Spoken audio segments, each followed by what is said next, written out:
Friday sa inyo mga kapamilya. Pa-weekend na! Yes! Makakapagpahinga na tayo. Pero bago yan, pahabol na joke po mula sa ating kapamilyang si Marilyn Badua of UAE. Sabi ni Pedro, ay naku, grabe naman yan si Juan. Pero mo sabihin ba naman na mukha daw akong magsasaka pagkatabi kita? Girlfriend. Ha! Sorry po, may tawa dun sa joke. Ha! Wait, one more. Ha! Yan. Sorry, tumutuloy. Bakit naman sasabihin niyo? Huwag mo nang isipin yun, binibiro ka lang nun. Bakit niya naman nasabi yun sa'yo? Sabi ni Pedro. Eh, paano ba naman kasi sabi daw, mukha kasing kalabaw? No, no, no. Huwag sasabihin sa girl yan. Naku, huwag niyong gagamitin. Joke lang yan. Huwag niyong gagamitin pick-up line yan. Pero nevertheless, maraming salamat sa iyo, Miss Marilyn Badua, sa pagpapahappy mo sa amin today.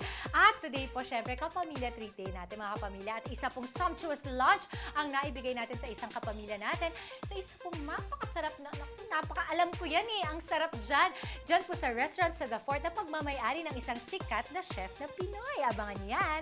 I'm the Boss Romana at dito lamang po, meron tayong kapamilya treat day para sa inyo dahil close tayo sa TFC Connect.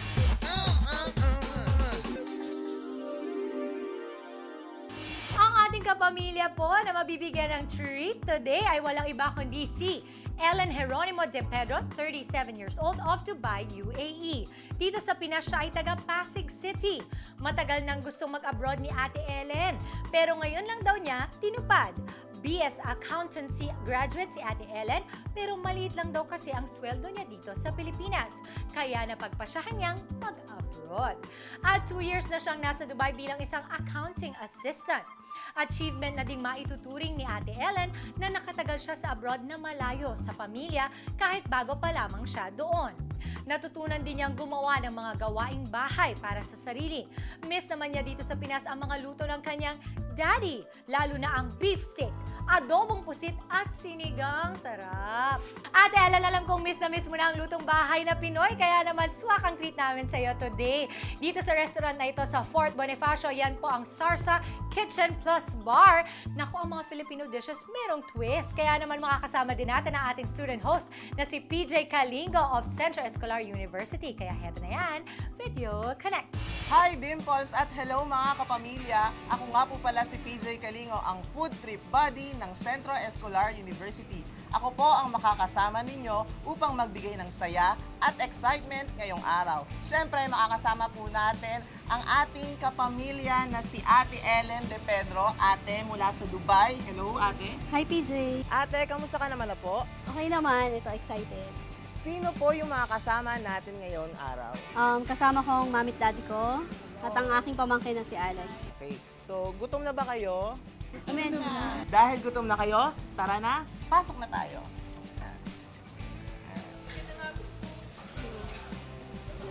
Oh, tara na. Okay. Yan. Excited na ba kayo, Mami?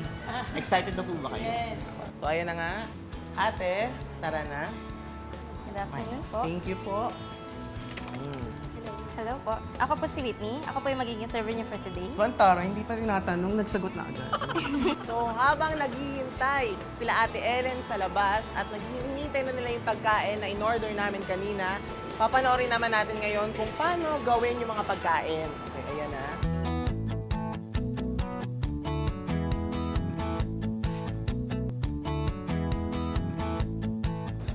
Hi, Ate. Ayan. Ano ba yung mga hinanda natin?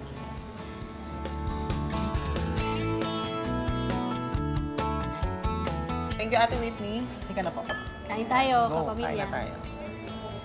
So, na-miss ko dito sa yung mga seafood, yung fish, lalo na yung sizzling bangus din and yung fried tilapia. Masarap talaga siya. Siyempre, mamimiss mo talaga yung mga lutong Pinoy, yung mga pagkain dito sa Pilipinas. So, yun yung sobrang na-enjoy ko sa food na kinain namin ngayon. Yung mga food na natikman namin ngayon, mga kakaiba siya, lalo na yung bulalo na crispy.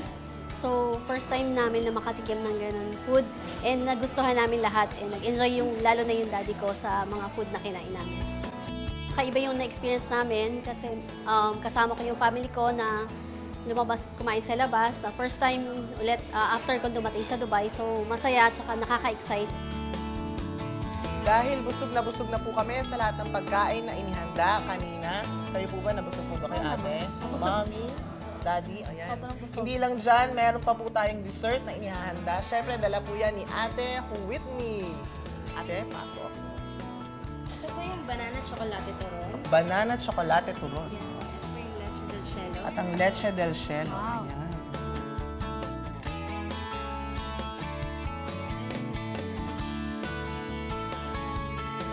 Okay siya.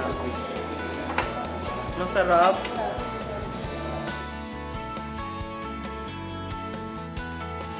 Maraming salamat sa Sarsa Kitchen Plus Bar sa kakaibang experience ngayong hapon at syempre sa masarap na pagkain na pinipare para sa amin kasama ng mga mahal ko sa buhay. Ito talaga yung totally nami-miss ko para sa Pinas. So again, thank you Sarsa Kitchen Plus Bar. Thank you TFC Connect sa chance na binigay niyo sa akin sa trip na to kasama ng pamilya ko. Sobrang nag-enjoy kami and again, maraming salamat TFC Connect. Hi, Dimples! May mga kapamilya na naman po tayo na napasaya at nabusog sa araw na ito. Ate Ellen, nag-enjoy po ba kayo? Oo, sobrang nag-enjoy at nabusog kami. Ayan, dahil ang hangad lamang po namin dito ay ang mabusog at ang mapasaya ang ating mga kapamilya. Dahil close tayo sa TFC Connect. Maraming salamat Ate Ellen for sharing your vacation time with us at sana'y nabusog po namin kayo. Bago ang lahat, guys ko pong magpasalamat kay Ate Arlene of Dubai for saying hello to me dito sa studio at sa pagbisita mo kasama ang iyong dalawang chikiting at si Kuya. Syempre, thank you so much. Appreciate ko talaga ang pagbisita ninyo. At syempre, hello din sa aking best friend in Dubai, also na si Athena Calion para snacks. And JP, thank you so much. Maraming salamat kapamilya for joining us today and for the whole week. At sana po ngayong darating na weekend, makapag-relax kayo. At syempre, makasama nyo rin ang mga mahal nyo sa buhay, ang mga friends. Go unwind. Maraming salamat po at see you again next week. Andyan po si Mana at dito lang, buong linggo tayong masaya dahil close tayo sa TFC